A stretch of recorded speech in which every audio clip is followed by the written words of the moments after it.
Last year, we showed you this video of a teenage boy being beaten by fellow inmates at Los Padrinos Juvenile Hall, all while LA probation officers watched.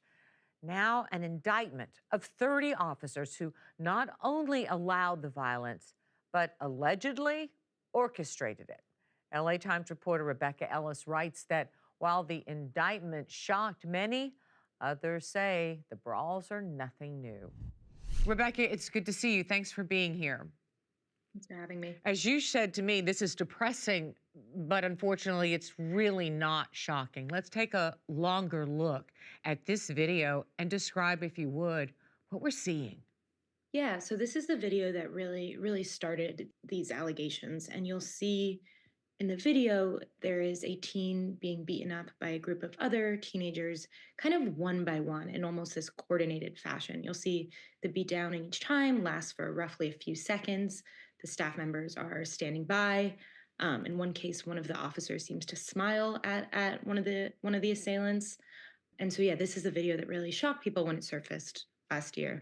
Well, tell us about these indictments, because they're not only alleging that the guards watched and did nothing, but in some cases they orchestrated what they're calling gladiator-style fights. What?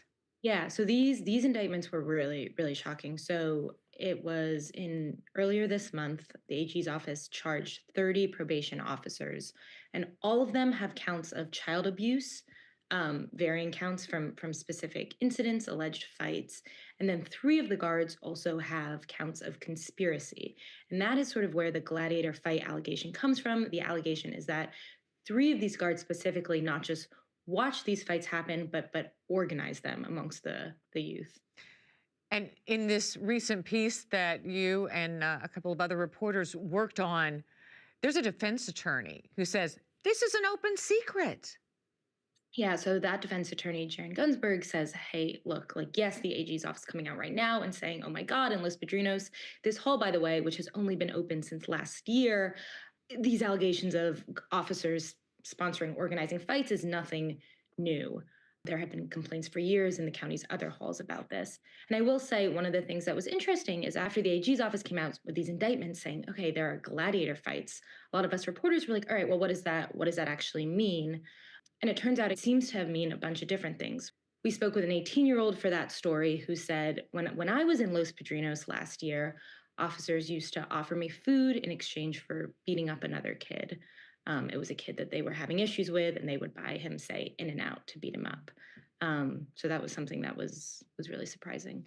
Also in your piece, in addition to those incredibly horrible tales about kids causing really serious physical harm to other kids for the reward of a Big Mac or whatever, was how these things started in the first place. You talked to somebody who knows how it all began.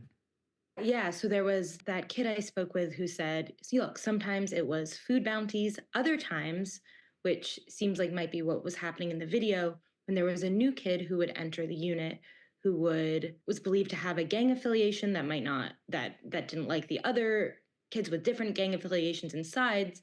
The officers would say, hey, we're going to organize a quick fight, get it over with, so you're not fighting for the next few weeks, months, however long they're in there. And so those were kind of two of the ways they'd say these organized fights would really begin. Why don't these inmates, these kids, tell anybody? Why aren't they being reported these crimes? I think a lot of these kids are really scared. I mean, this is a carceral setting. I think a lot of the kids feel that these officers have power over them, that maybe they could extend their stay inside Los Padrinos if they told, or maybe an officer would get another kid to attack them. I think there is a lot of fear that prevents complaints being made or moving forward. Got to know about the consequences for the officers. They've been taken off duty for now, and do we know anything about a trial? Yeah, they've been on leave. There's no clear information about trial yet. A lot of these defense attorneys say they're just kind of waiting on more evidence from the AG's office. But these officers have been put on leave. And I will say, I spoke with a lot of attorneys for these officers for this most recent story. And one of the things I heard from a lot of them is that the officers said, hey, look, we didn't organize fights. We were put in Los Padrinos. We were not trained well. At maximum, my client just didn't intervene. So I think a lot is going to come out as this court case proceeds about to what extent were some guards organizing and to what extent have other guards been put in this situation where they were just unprepared to break up fights. Rebecca Ellis, writing about alleged abuses at Los Padrinos. Thank you so much. Thanks for having me.